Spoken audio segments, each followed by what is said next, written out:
Welcome to the CBS Eye on Money podcast. It is Tuesday, December 7th, and so it's Pearl Harbor Day. Mark, do you want to say a few words about Pearl Harbor on this podcast since we talked about it on the other one, but we didn't hear your voice? What did we say, 80 years? 80-year anniversary? Yeah. It's hard to believe. It is hard to believe. We both had mentioned that we've both been lucky enough to have visited Pearl Harbor. Yeah. It's a very moving experience to be there. So I encourage everyone to do such a thing in your lifetime somewhere, somehow. I can say I've been to Pearl Harbor, which was basically the beginning of World War II for us. And then I've been to Normandy and stood on the beaches of Normandy. How is that? I've never done that. I really need to do that. Oh, it was wild. Just, if you're a history nut like I am, especially World War II, and just standing there and looking at the cliffs and all the old German pillboxes, everything's still there. It's like frozen in time in many ways. Wow. I got to do that. I was supposed to do that. I remember I had a trip booked a long time ago, maybe like 20 years ago, and it got moved because of something, some illness or something.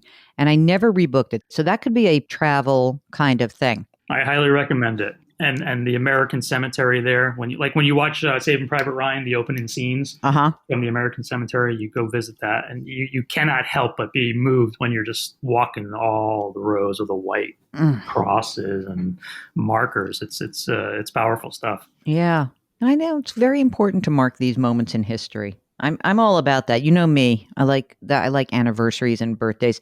In TV land, they never oh, no one cares about an anniversary, but it gives you a chance to talk about something that maybe you haven't talked about. So if you take a moment, I think it's great. I really do. I think it's important to mark these times and remind ourselves, this thing called democracy. It's a beautiful experiment. I'm hoping it doesn't come to a conclusion. Anyway, this is the program that takes the mystery out of your financial life. I was supposed to be getting ready for my trip to London. I canceled it because this is horrible variant. And I hope that you guys are all staying safe. Go get your boosters, for goodness sakes. Boost. Are you boosted, Mark, or not? Appointment is scheduled. All right, good. What's with Theo, though? Can he get a shot yet or not? No, his age group is not yet eligible. I think from what I've read, there's some talk maybe first quarter next year. How has he been with shots? Oh, he's fine. Yeah, he's fine. No big deal at all. Doesn't even flinch. I think that's from Amanda, not from you. I agree. All right. Well, I canceled my trip. I just spoke to my best, oldest, dearest friend in the world, Kathy, and she's and her whole family is supposed to go to Africa for a wedding. It's the third week of December. So it's like December 26th. Now, the country where they're going has not been put on the list. Would you go or would you not go, Mark? No way. No. You're not going to the whole continent?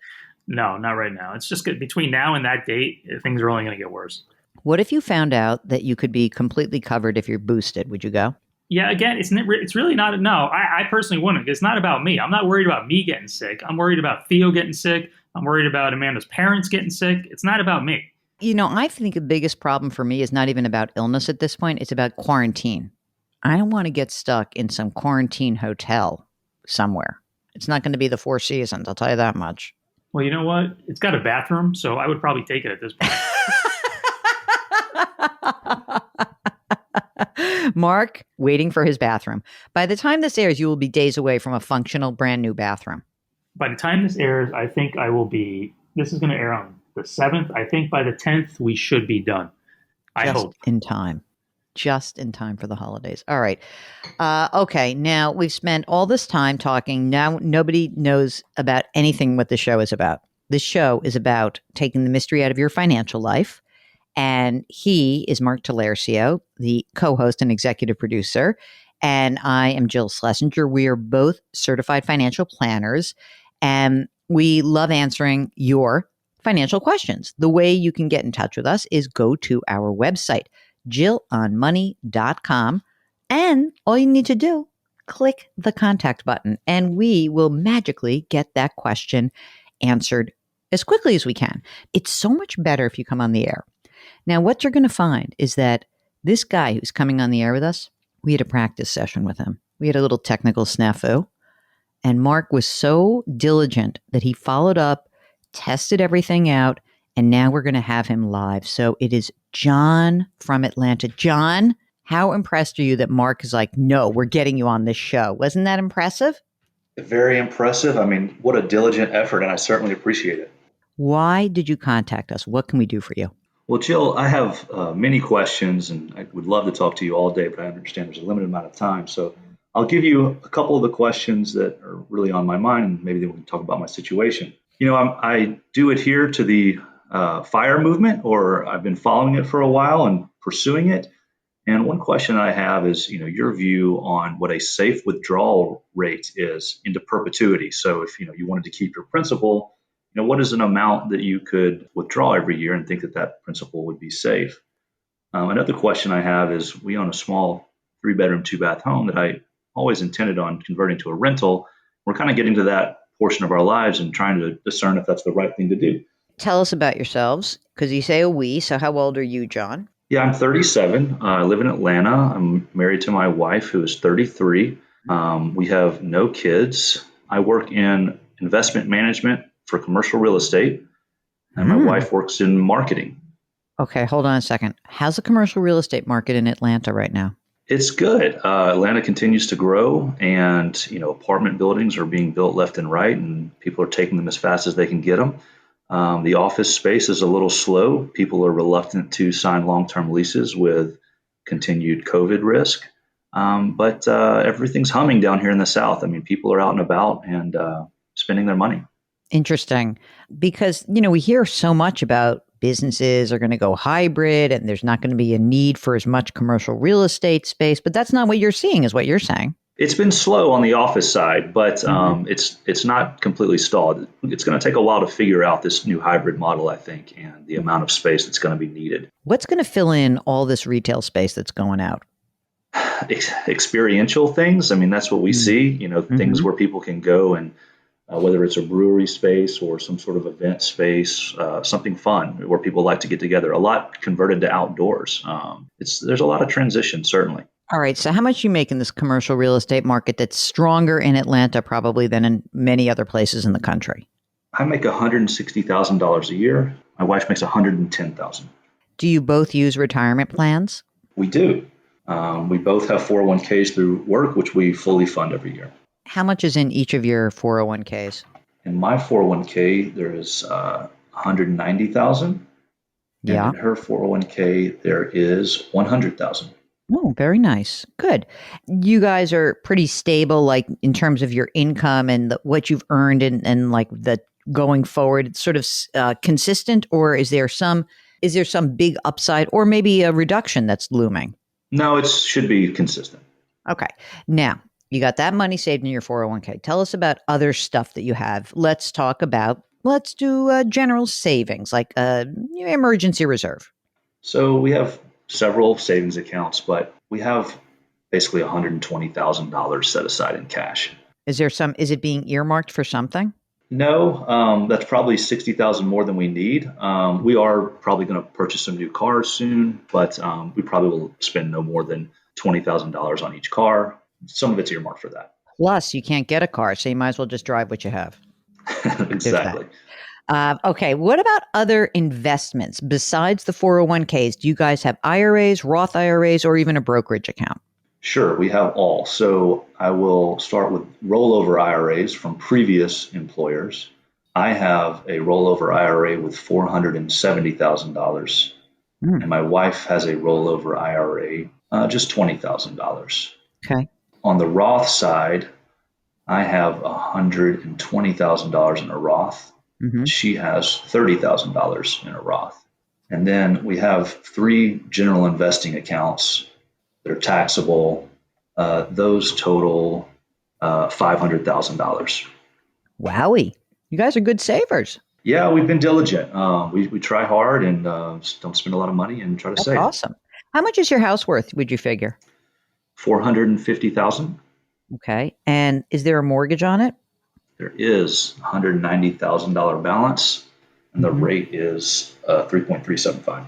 What would you do? I'm going backwards on your stuff, but what would you do if you were to convert that to a rental? Where would you live? What would the game plan be? There's some family things going on where we'd like to be closer to some family. So we may rent for 1 year while testing sort of renting our existing home. Hmm.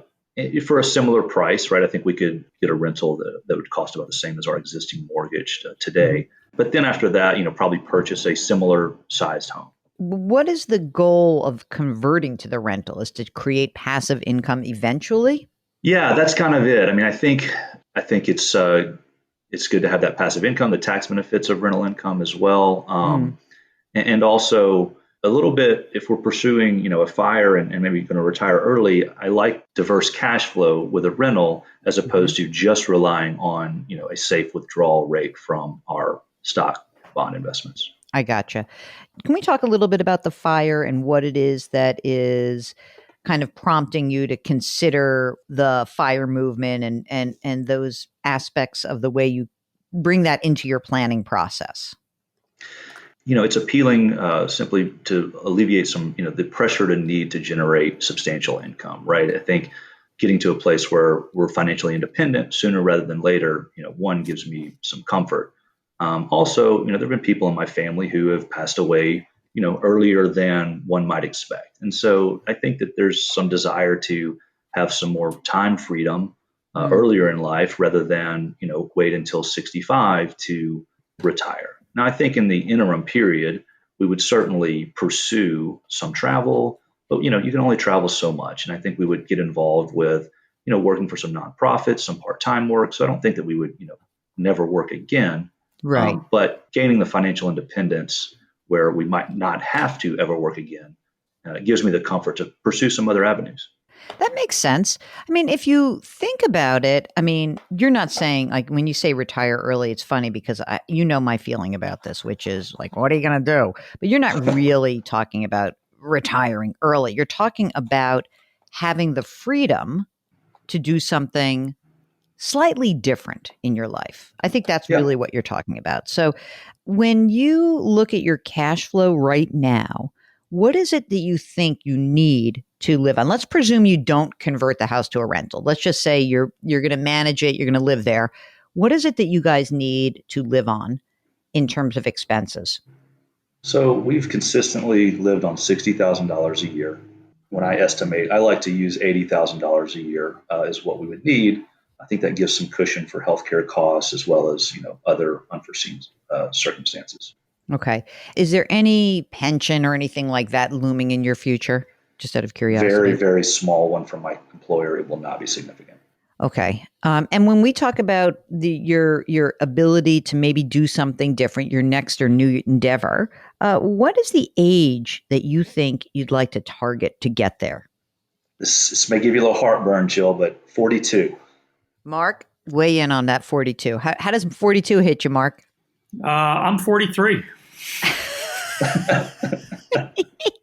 I knew. I just wanted to have him weigh in on that. So, Mark, do you have any more questions for John in Atlanta about this process and what we can help him out with? They don't need a lot of money to live on. So that's the good thing that they got going for them. Mm-hmm. 60 grand is, that's not that far fetched. Right. They got like looks to me like let's call it $1.5 million, right? Let's say 42 comes along and we have $2 million saved.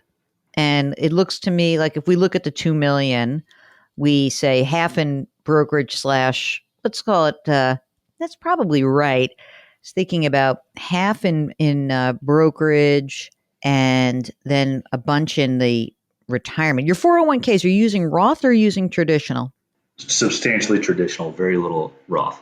I mean, is this enough money? Let's think about this. What would you want to basically when we talk and we'll talk about safe withdrawal rate. I have some opinions about this, but so you have 500 grand in your Roth in your rollovers, right? Then you have 2, 3, another say it's 800 in pre-tax, 500 and then 150. Mark, can they get to 2 million easily by in the next 5 years or not? What are they? How much are they saving every year? They're saving at least 40. How much are you saving beyond? What are you putting into your brokerage account right now? $70,000 a year. Holy smokes. So they're saving basically like 120 grand a year. Yeah, between 120 and 140. And the extra 20 is we set aside for unknowns like cars or whatever.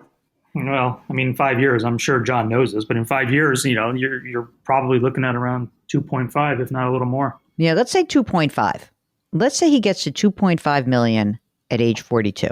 Notice how I'm not trying to convince you not to do this at age 42 because I feel like that's not my job right now. Let's see if it's possible first. Okay, so when John talks about a safe withdrawal rate, here's the interesting thing. We talked about this. Didn't we talk about this with Goodman? It's interesting because there's a lot of talk about what's the safe withdrawal rate. And Michael Goodman, who is a friend of the pod, he's a certified financial planner, a CPA. He does not like using withdrawal rate numbers. He really doesn't. And I think that that's just because it makes him feel a little bit queasy because, in a great year, fine. In a rotten year, not so good. And there's a lot of different factors, inflation, et cetera. Because of your $2.5 million, obviously we know, let's presume that half of it would not have been taxed. So we're going to have to, it's not really that you're going to have $2.5 million. You're going to have $2.5 million less the tax due on your retirement accounts. But I'm going to use 2.5 anyway. Mark, what do you think is a safe withdrawal rate that John and his wife could look at least from the brokerage side of it, the money that's already been taxed? Let's forget about the other side. But what do you think is the safe withdrawal rate? I mean, me personally, I just assume for $1 million, 30,000, so 3%. That's what I think. I think it's easy. It's like, we hate rules of thumb, but I think it's not a bad one. So, John, here's my question to you. Let's say of the $2.5 million that you would have accumulated in that brokerage account, let's say that, we can apply a 3% to the brokerage account, which gives you your 30 grand a year. You'll probably have more, but let's just say 30 to 40 grand a year. Would you guys be willing to work to make up the difference to get to your 80 grand a year? Yeah, I think that's absolutely the scenario, right? And I think we would absolutely do that. The numbers would only get better the longer you work, right? The numbers will get worse if you have a kid and you have to pay a lot more than 60 or 80 grand a year, right? I think that if you really wanted to do this, I understand the passive income question. I think that my concern would be that house has to cash flow. If you're going to turn it into a rental, it has to cash flow incredibly well for you guys to make it work. If you're going to have to buy another place, we have to pull money out of the brokerage account and pay for it. We have to pay for that down payment, and then we don't have the money working for you to create the income. So these things have to kind of move in concert. And if you're looking to get your 80 grand, I think it's fair to say that you could say, all right, you know what, we're going to at least get half of that 80 grand just from our brokerage account, which is fine. And then the other half would have to be some combination of killing it on the rental property and maybe continuing to rent yourselves or getting part-time jobs. Either way is fine. It really is. I think you're kind of on the track to get there. But your two questions about safe withdrawal rate plus the converting a primary residence into a rental, I think they kind of come together in that it really depends on what's going on in 5 years. If you really think that if you want to experiment and you want to convert this house to a rental, if it goes terribly, you could always move back into it. It's nothing wrong with that. Right. Don't be hyper-focused on paying down that mortgage, of course. And I think that what you're going to have to do if you really are serious about making this plan work for you, I think you're going to have to, I would not put any money in Roth IRAs anymore. I'll tell you that much. I would just be looking at my brokerage account and funding that to the best of my ability. If you want to use the retirement plan at work, fine. You're going to end up putting that 40 grand in there. But every extra dollar I would put in the brokerage account if you're really serious about this plan. I would always be a little bit nervous about the 42. It means that, we're talking about another 50 years for you guys. You will spend more of your years not working full-time than working full-time. And I know you say like, oh, well, life expectancy is different and whatever. This is where we are today. And I don't know. I'm a little nervous. You'll be very young to make this decision.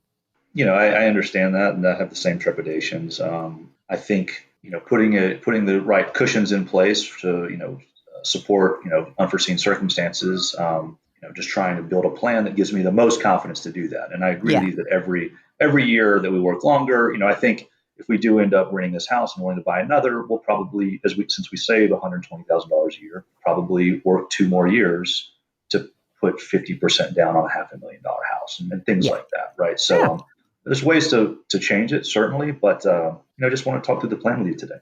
Yeah, I like it. Mark, do you have any other final thoughts before we let John go back to leasing out commercial real estate to the masses?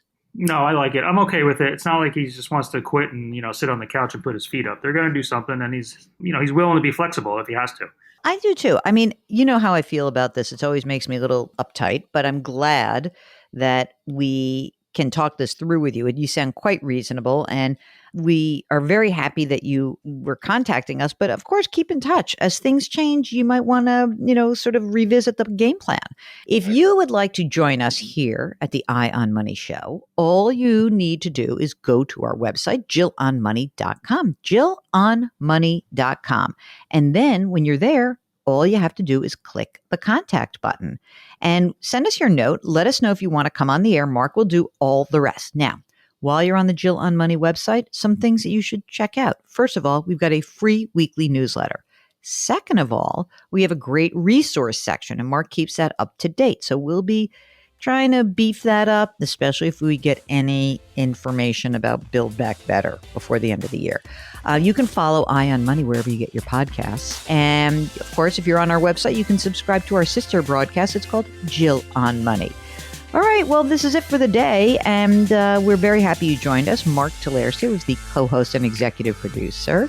We are distributed by Viacom CBS. We drop our episodes every Tuesday and Thursday, and we do like to remind you to do something nice for someone else today. Curiosity, compassion, community. Thanks for listening. We'll talk to you on Thursday.